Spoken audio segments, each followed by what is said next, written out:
And I would submit the 2020 election is controversial and, in my view, compromised by post-election day counting.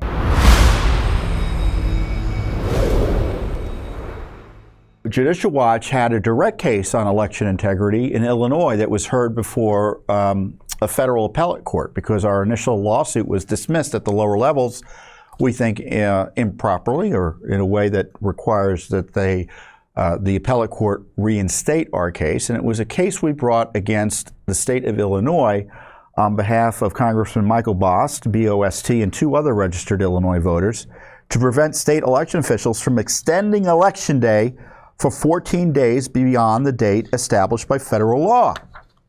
And I've talked about these issues in some of these quick videos that I do for social media. Let's play the one I recorded this week, talking about what's happening in Illinois.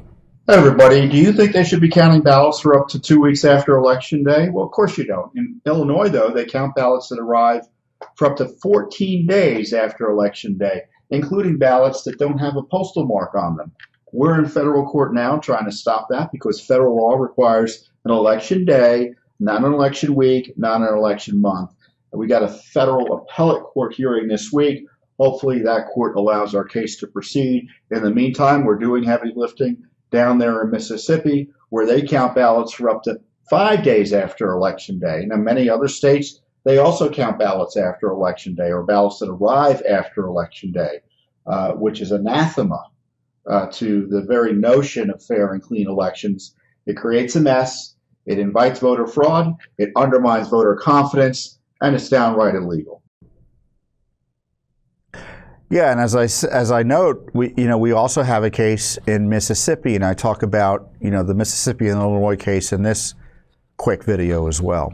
Hey everyone, Judicial Watch President Tom Fitton here with some big news. We have a civil rights lawsuit for Mississippi voters who object to that state's counting ballots for up to 5 days that arrive, absentee ballots, after an election.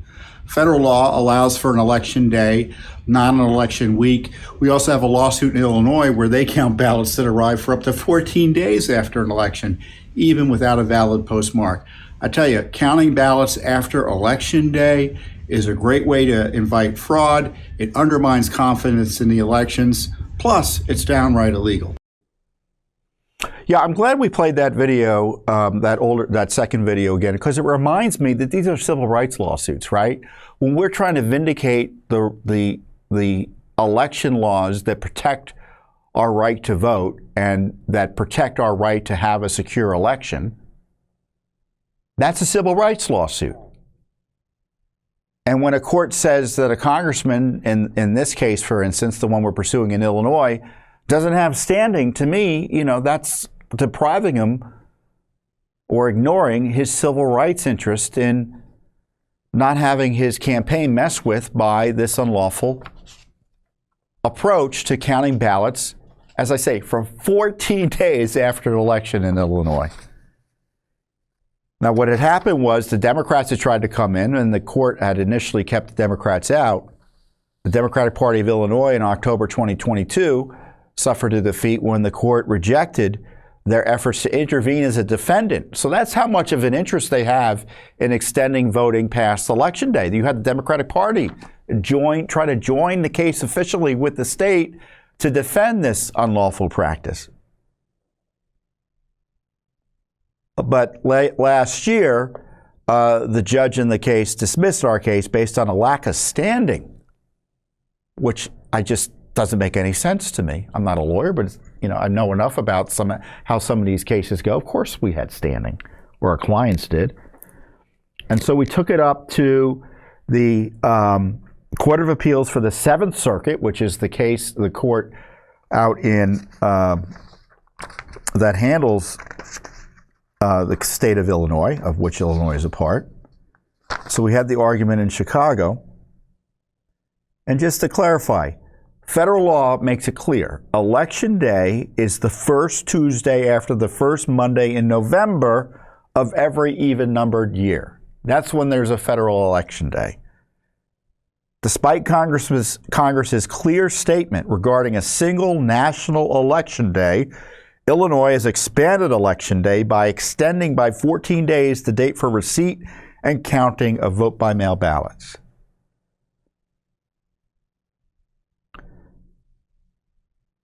Even vote-by-mail ballots without postmarks shall be counted if received up to 14 calendar days after Election Day. And this is what we alleged in the brief, and we note, and I think this is important way to think about it. Plaintiffs allege that all ballots received after Election Day pursuant to the Illinois receipt deadline, which is that 14-day rule, are illegal and invalid. These ballots are as invalid as if they were received 1 year after Election Day because they violate the federal Election Day statutes.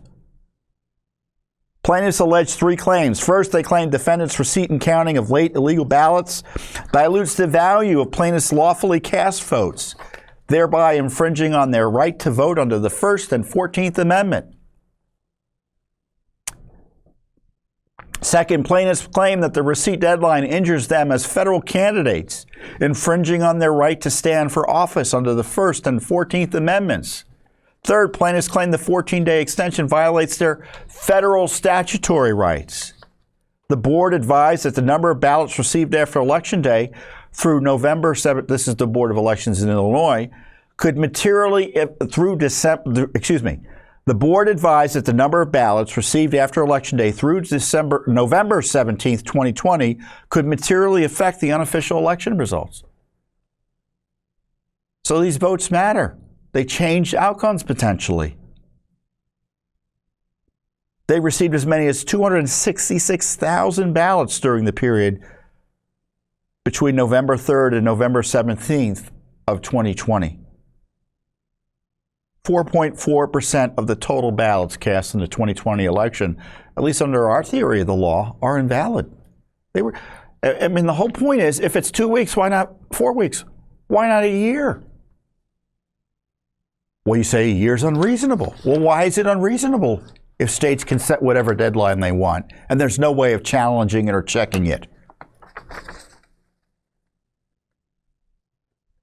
By counting untimely and illegal ballots received after Election Day and diluting plaintiffs' timely cast and received ballots, defendants are depriving plaintiff of rights protected under the First Amendment, the 14th Amendment, and 42 U.S.C. 1983, federal civil rights law. So the case was argued the other day in Illinois before a 3-judge panel of the Appellate Court by Russ Nobile, one of Judicial Watch's senior attorneys, election law expert. He had worked in the Justice Department for years on election cases. And Russ is a great lawyer. And nowadays, you can hear some of these arguments online. I guess they're broadcast on the internet. So we've clipped out a few of Russ's points that he made to the 3-judge panel the other day. Let's play a little bit of what Russ had to say on Judicial Watch's behalf. Obviously, we're the attorneys there. Our team represented Congressman Bost and the 2 voters in Illinois. But I always think of it, it's my long way of saying, Russ is representing you in many ways who are concerned about this effort to undermine election integrity by extending Election Day. In 2020, the state issued press releases saying, don't trust, and I'm paraphrasing of course, but don't trust the election night results.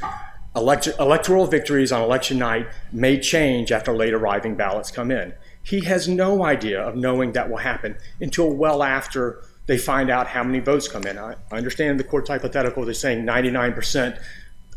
Respectfully, that hasn't happened here. I don't know the exact numbers of whether or not it's fatal on the front end, but he was warned by them. He's alleged that in the complaint. He and the other plaintiffs have no idea what will happen after election night, especially given that the state officials have warned them that it may change. If I may first, let's try to summarize the merits of the case here, Your Honor. We should have made this a little bit more clear in our brief, and so I'll take an opportunity to do that now. Illinois cannot extend receipt day for the same reason that Arizona can't add an informational requirement to the federal form. Most of these post-election receipt deadlines were enacted after 2004 and really after 2010. Illinois is the exception, but most of these statutes, this trend is a new trend, and that's why the court's facing it now. Also, the number of absentee ballots have gone up dramatically, 46% in 2020 versus 0.5% in 1933. It wasn't material then. Nobody cared. It didn't change the outcome of elections. We have state officials in Illinois saying it's going to change the outcome of the election now. These are material questions. And so that's why this court is faced with that question at this point. Now, this concept of congressional long tolerance or the long tolerance, I went back and looked at Foster v. Love in prepping for this, and I note that Louisiana statute had been in place longer than Illinois statute in question here. So if there is a long tolerance, the Supreme Court and Congress didn't care about it when it issued in Foster. So this statute is actually a younger version of a statute in question. And I would also note that Congress and the Supreme Court tolerated malapportionment for 90 years before it finally introduced a one-person, one-vote concept. And so we acknowledge there's been some tolerance, but it's not as meaningful as it seems, especially when you realize that the trend is a recent trend, largely predicated on the advent of HAVA. And HAVA drove home the point that in Section 302 of HAVA, that when a voter shows up in the poll and there's some dispute about whether or not that individual can vote, they don't go home, they cast their vote, it's received, it's secured, and then a week or two later, they get to figure out whatever the problems are. And that's an elegant way to solve a controversial problem in 2020 so that voters aren't disenfranchised because there's some quirk in the registration record or people got in line too late. Get their votes in, we'll sort that out on the back end. But Congress emphasized receipt at that point. Well, that was just a sample of Russ's argument before the three-judge panel, and I encourage you to go and listen to, maybe we'll put a link to the full audio of the argument below. But it highlights how important and this issue is because, as Russ notes, this is kind of a relatively new issue in the sense that the law is extending election counting past Election Day, and it's about in 19 states, including the District of Columbia, I think the latest numbers are. Like in California, they count ballots until at least 7 days after the election, mail-in ballots. It's completely at odds with any common sense way of approaching fair and honest elections. Just think of the temptation an election official or bad actors or politicians, whoever, would have if they had to, if on Election Day they knew what the difference was in votes and they had an opportunity to try to get ballots in or to get counts in to achieve a certain result. Because typically Election Day counting, you don't know what the outcome is going to be at the end of the counting or what outcome you need to challenge, right? But that's not the case with post-Election Day counting. That's why it's so frowned upon. And as we highlight, it's technically, it is in violation of the law. This isn't a technical issue. Federal election law is that there is one election day. And I would submit the 2020 election is controversial and, in my view, compromised by post-Election Day counting. Because Trump had the votes that were counted on Election Day to win. And federal law at the time, and I think it's been reaffirmed, even though Congress is pretending to reform it, said you got to count your electors you got to choose your electors on Election Day. Isn't choosing meaning figuring out who won? And not, for the first time in American history, changing the outcome of the Election Day counts by counting ballots for days and weeks after an election? That's how Biden won. It was unprecedented. Now, many people say that's perfectly valid and that's just the way the cookie crumbles, and I don't buy it. I don't buy it. It's not what the law says, and I'm never going to buy it. So there you have it. Great argument by Russ. And of course, Judicial Watch is doing all sorts of other heavy lifting on election issues. We have another case, for instance, in Illinois. We're also suing Illinois to get them to clean up the rolls. They haven't been cleaning up the rolls recently. The numbers are just awful in that regard. So we have a new federal lawsuit there. Now, I talked about the Mississippi lawsuit where they're counting ballots for 5 days after elections. And there are other election law cases that are percolating at Judicial Watch that will likely be filing soon. So we just never stop at Judicial Watch. It's one of the reasons I love us, or I love our work, is because our legal team, our lawyers, they recognize these issues really never go away, and we have to be constantly vigilant especially in the area of election law, in protecting the integrity of the process, ensuring that the laws are followed, protecting the people's right to have their votes counted in an honest and ethical way, in a secure process.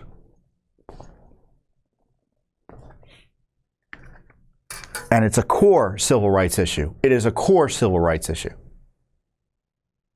Protecting your right to vote from being dissipated and negated by fraud and the appearance that frauds happen. Because, if you don't think an election's honest, with good reason, boy, that undermines democracy as much as anything else, doesn't it? Thanks for watching. Don't forget to hit that subscribe button and like our video down below.